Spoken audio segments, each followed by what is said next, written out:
A9 ನ್ಯೂಸ್ಗೆ ಸ್ವಾಗತ. ನಾನು ಅಮೀನ್ ಶೇಖ್. ನಮಸ್ಕಾರ.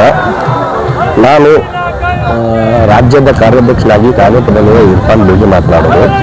ನಮ್ಮ 12 ಪ್ರಮುಖ ಬೇಡಿಕೆಗಳು ಈಡೇರಿಸುವ ಸಲುವಾಗಿ ಪ್ರತಿಭಟನೆ ಹಮ್ಮಿಕೊಂಡಿದ್ದೆವು. ಈ ಹಮ್ಮಿಕೊಂಡಂಥ ಪ್ರತಿಭಟನೆಗೆ ನಮ್ಮ ಮಿನಿಸ್ಟರ್ KS ಮುನಿಯಪ್ಪ ಅವರು ಬಂದು ಪ್ರತಿಭಟನೆಯ ಮನವಿಯನ್ನು ಸ್ವೀಕರಿಸಿಕೊಂಡು ಹೋಗಿದ್ದಾರೆ. ಶೀಘ್ರದಲ್ಲಿ ಮನವಿಯನ್ನು ಪೂರೈಸಿ ನಮಗೆ ಸವಲತ್ತುಗಳನ್ನು ಒದಗಿಸಬೇಕು. ಒಂದು ವೇಳೆ ಒದಗಿಸಿದಲ್ಲಿ ನಮ್ಮ ಮಲ್ಲಿಕಾರ್ಜುನ ಬಗಲಿ ರಾಜ್ಯಾಧ್ಯಕ್ಷರ ನೇತೃತ್ವದಲ್ಲಿ ಮುಂದಿನ ದಿನಮಾನಗಳಲ್ಲಿ ಉಗ್ರವಾದ ಹೋರಾಟ ಮಾಡ್ತೇವೆ. ನೋಡ್ರಿ, ಪತ್ರಕರ್ತರು ರಗಡ ಎಲ್ಲ ಕಷ್ಟಪಟ್ಟಾಗತ್ತಾರ. ಎಲ್ಲರಿಗೂ ಯಾರ್ಯಾರಿಗೂ ಏನೇನೋ ಕೊಡಾಕ್ತೀರಿ, ಮಹಿಳೆಯರು ಕೊಡಾಕ್ತೀರಿ. ಮಹಿಳೆಯರ್ಕಿಂತ ಕನಿಷ್ಠ ನಾವು ಪತ್ರಕರ್ತರು ನಮ್ಗೆ ಬೇಡಿಕೆಗಳು ಈಡೇರಿಸ್ರಿ. ನಿಮ್ಗೆ ಪತ್ರಕರ್ತರಿದ್ರೆ ಬೇಕಾದ್ ಮಾಡ್ಬೋದು. ನಿಮಗೆ ಪತ್ರಕರ್ತರಿಲ್ಲದ ನೀವು ಏನೂ ಇಲ್ಲ, ಜೀರೋ. ಮುಖ್ಯಮಂತ್ರಿ ನೀವು ದಿನಾಲು ನೀವು ಸೆಷನ್ಸ್ನಾಗ ಮಾತಾಡಿಸ್ಬೇಕಾದ್ರೆ ನಾವು ನೀವು ಏನು ಹೇಳ್ಬೇಕಾದ್ರೆ ರಾಜ್ಯದ ಜನತೆ ತೋರಿಸ್ಬೇಕಾದ್ರೆ ನಾವೇ ಕಾರಣ. ನಾವು ಇರಲಿಲ್ಲ ಅಂದ್ರೆ ನಿಮ್ದು ಏನೂ ಕಾಣಂಗಿಲ್ಲ.